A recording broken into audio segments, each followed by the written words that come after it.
Bonjour à toutes et bonjour à tous, c'est Sheridan. Et bien voilà, je vous reviens vite fait pour vous faire une petite conclusion sur ce jeu Machina Arcana. Donc c'est la première fois que je fais ça sur un jeu. Peut-être qu'il y en aura d'autres, je ne sais pas. Je vais vous donner rapidement sur une vidéo assez courte ce que j'ai ressenti sur ce jeu. Voilà.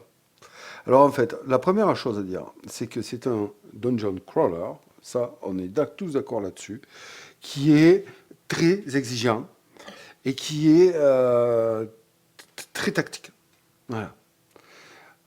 Ce que j'aime énormément dans ce jeu, vraiment énormément, c'est plusieurs choses. La première chose, et on va commencer par la base, ce sont les explorateurs qui se gèrent très très simplement. Ils ont une carte explorateur ici, voilà, ça c'est un bon point positif pour moi.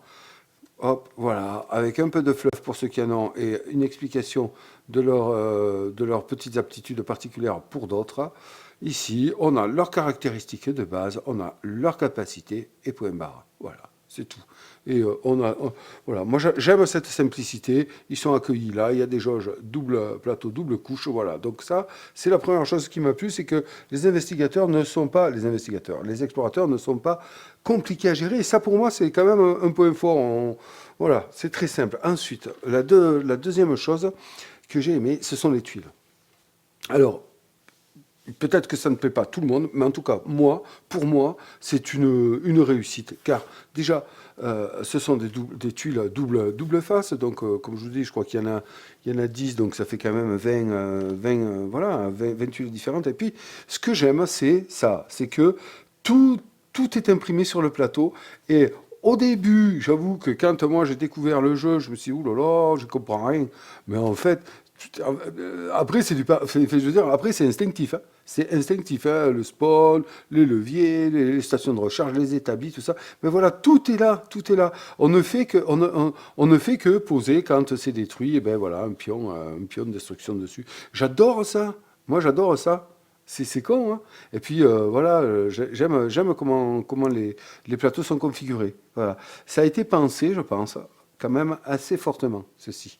Car troisième point que j'aime, ce qui est super, c'est que, voilà, vu la quantité de tuiles, encore une fois, je vous les montre, et tout est recto verso, on ne sait jamais, et ça c'est un point fort du jeu, c'est le renouvellement des situations au fur et à mesure des parties. Troisième point fort, c'est ça, quoi. C'est-à-dire qu'on va, la première tuile en début de scénario, on la pioche de derrière, donc on ne sait vraiment pas à quoi on va avoir affaire. Et puis ensuite, eh ben, comme le temps est mélangé, moi, ce que je faisais, c'est ça. Je vais vous montrer. Je les avais mises ici contre le mur, parce que bon, gain de place oblige. Voilà. Donc la première carte, en début de partie, on la prend par derrière. Très bien. Et ensuite, je prenais la première carte, mais je regardais pas, je prenais pas ça, et je la tournais. Et voilà, comme ça, je découvrais en même temps, à chaque fois, dans quelle pièce j'allais arriver. Et ça c'est un super point pour le jeu, pour moi, parce qu'en fait, voilà, la tactique qu'on veut établir ça va nous demander, si vous voulez, déjà que c'est un jeu dur et tactique, il faut connaître vraiment toutes les possibilités de nos personnages et des lieux, hein, tenir compte de tout, des capacités qui sont affichées ici. Bon, là, c'est les horreurs et sur les événements explorateurs, les capacités qui sont sur nos cartes ainsi que sur nos armes. Mais en plus de ça, il est très très dur de faire une tactique figée. Et ça, j'aime dans ce jeu, c'est-à-dire que ça va nous demander sans arrêt en tant que joueur, de nous adapter. Et ça, c'est formidable. C'est formidable. Alors, ce sont les tuiles qui vont nous demander ça, comme je vous l'ai dit, avec la génération. On est obligé de s'adapter, on découvre le lieu sur lequel on arrive. En fonction des objectifs de chapitre, il va falloir vite réagir et trouver la meilleure façon de se déplacer et d'arriver à les réaliser. Mais ensuite de ça, il y a aussi, et la quatrième point fort, cinquième point fort, moi je vous dis, c'est un jeu qui est innovant là-dessus pour moi, hein, bien sûr. Mais c'est le seul que je connais qui soit comme ça. Un autre point, donc, c'est les monstres. C'est les monstres. Non, mais sérieusement. Là, on est avec les monstres. Il reste quelques-uns des niveaux 1, mais regardez, les niveaux 1, ils sont là. Niveau 1 et un peu de niveau 2. Non, mais regardez-moi la quantité de monstres qu'il y a. Et tous les monstres sont uniques. Uniques. Il n'y a pas un monstre qui est deux fois le même que ceux de niveau 1, 2, 3 ou 4. Il n'y a pas un monstre qui est le même. Et c'est bien pour ça qu'ils ont. Il y a une multitude de standees un peu partout. Là, regardez-moi ici, la foire. Ça, ce sont tous les monstres que j'ai rencontrés, quoi. Donc voilà. Donc en fait, en plus de découvrir la tuile et de ne pas savoir exactement dans quel environnement on va évoluer, ça colle bien au thème, et bien en plus de ça, il va falloir qu'on établisse notre stratégie au fur et à mesure que les monstres apparaissent avec des pouvoirs particuliers chacun. Imaginez le boulot qu'il y a eu. Tout ça pour nous donner un jeu qui nous permet à nous de nous garder éveillés. On est sans arrêt obligé d'être en éveil. Voilà, donc ça c'est le point fort pour moi du jeu. C'est vraiment le gros point fort. C'est un jeu tactique qui nous demande énormément de réflexion et en plus de ça, il faut savoir s'adapter. Et ça c'est top. Utiliser tout ce qui est à notre disposition. On a une multitude d'actions, une multitude de possibilités. En plus de ça, on a des capacités sur nos cartes, sur les personnages, sur les cartes événements ici. Et donc, il faut utiliser tout ça pour tirer le meilleur pour arriver à s'en sortir, quoi. Indemne. Alors moi, sur la partie que j'ai fait, la dernière partie donc, que j'ai filmée, j'ai fait 2-3 petites erreurs d'interprétation des règles qui m'ont plus ou moins facilité, pas facilité. Donc voilà, c'est parce que c'est vrai que, après je vais y revenir là-dessus, c'est un de mes points faibles pour moi là, sur ce jeu, mais vous verrez, c'est pas très important au final.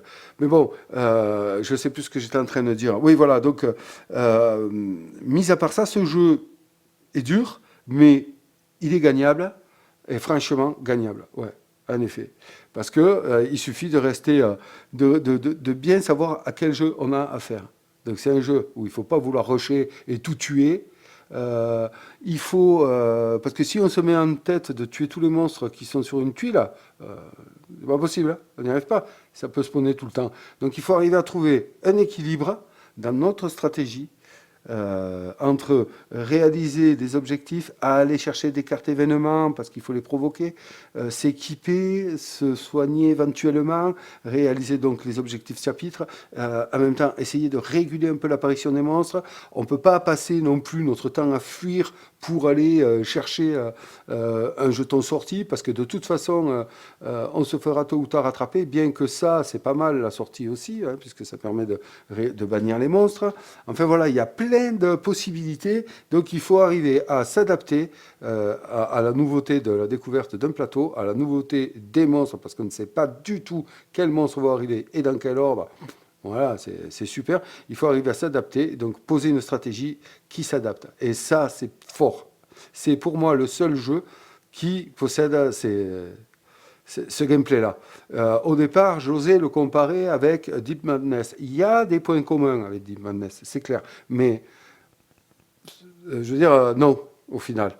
Voilà. Ici, il pourrait faire penser à, mais parce qu'il y a beaucoup de monstres et parce que ça spawn et tout ça, nani. Mais en fait, non, il est complètement différent. Il est vraiment à part. Voilà, pour toutes les raisons que je viens de donner. Peut-être que j'en oublie, mais en tout cas, moi, c'est celles qui m'ont marqué le plus. Et ensuite, bon, un petit bémol, c'est au niveau de la rédaction du livret de règles. Je suis pas. Ça y est, je l'ai dompté, je l'ai adopté, je l'ai compris. J'ai compris, je me suis fait des aides, c'est bon, on y arrive à comprendre. Mais waouh, ça aurait mérité pour un jeu aussi bon d'être parfois beaucoup plus clair dans les exemples. Voilà, c'est tout. On cherche à droite, à gauche les infos, elles y sont, hein, mais alors il faut aller les chercher. Hein. Et puis il faut décoder des fois, donc il est là aussi, il faut s'adapter, même dans les livrets de règles. Donc là, voilà, un bémol quand même, ça aurait mérité un jeu comme ça d'avoir un livret de règles un peu plus clairement défini. L'autre petit bémol que je dirais, mais ça va dépendre pour moi des joueurs en fait. J'aurais du mal à y jouer en multi à celui-là, ou alors à deux, mais à quatre,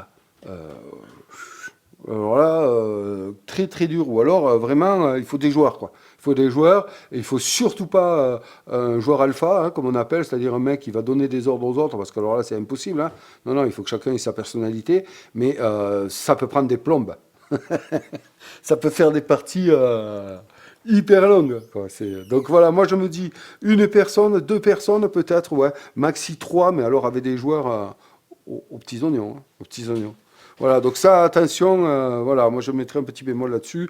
Au niveau du multi, en solo, bon, il est parfait, hein, forcément, mais un, deux joueurs, trois, gros maxi, en tout cas, de mon point de vue. Donc, pour conclure, en fait, moi, c'est une formidable expérience de jeu. Je regrette absolument pas mon investissement. Vous avez vu que sur cette partie, j'ai mélangé les monstres, les armes, tout.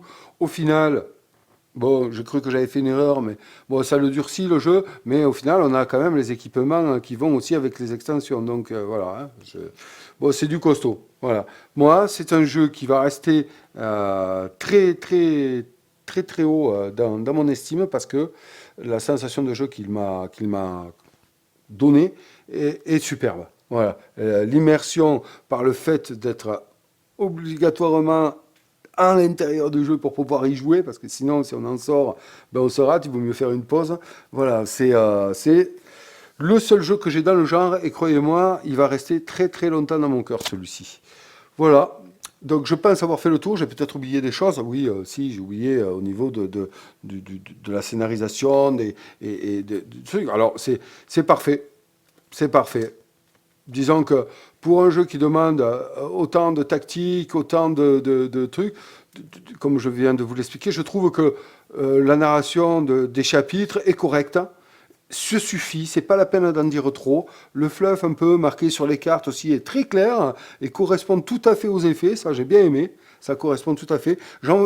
Personnellement, je n'en demandais pas plus. Je ne voulais pas un énième jeu narratif avec des histoires longues et tout. On a ce qu'il faut comme jeu dans ce style-là, pardonnez-moi. Et c'est pour ça que, encore, voilà, tiens, encore un bon point, celui-là trouve sa place. Voilà. C'est pas un narratif à la folklore, par exemple, qui, alors lui, pour moi, voilà, c'est très très bien, très très bien, ou à la Tent Grade pour certains. Entre guillemets, Tent Grade, moi, c'est pas ma came. Pas pour le narratif, mais pour les mécaniques. Donc voilà, c'est pour ça que celui-ci se suffit. Le narratif est très correct, ça va, il nous amène pas trop loin, mais c'est très bien, ça suffit, je pense. On sait pourquoi on avance, on sait pourquoi on est là, et on sait pourquoi on veut aller au bout, donc ça suffit largement. Voilà, mais je pense avoir fait le tour cette fois, ouais. L'équipement, tout ça, bon, je vous en ai un peu parlé, mais alors, au top. Ouais, je vais arrêter là, parce que le système de craft et d'amélioration et de renforcement est aussi un beau plus dans ce jeu. Voilà, donc en fait, c'est l'ensemble qui est réussi pour ma part. Je n'ai aucune critique, mis à part de dire que bon, la rédaction du livret de règles, mi figue, et puis que, attention, voilà, jouer à 4 joueurs, voilà, en tout cas, moi, pour ma part, et mes amis de jeu, non, ça jamais, non. Un, deux, trois maxi. Voilà. Eh bien, j'espère que cela vous aura aidé à vous faire un avis sur Machina Arcana. J'espère ne pas avoir été trop long, ça, j'en sais rien.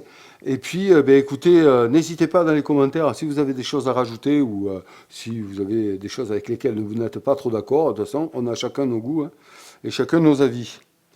Donc, je vous souhaite de excusez-moi, je vous souhaite de prendre soin de vous et je vous dis à très bientôt pour une nouvelle vidéo. Au revoir.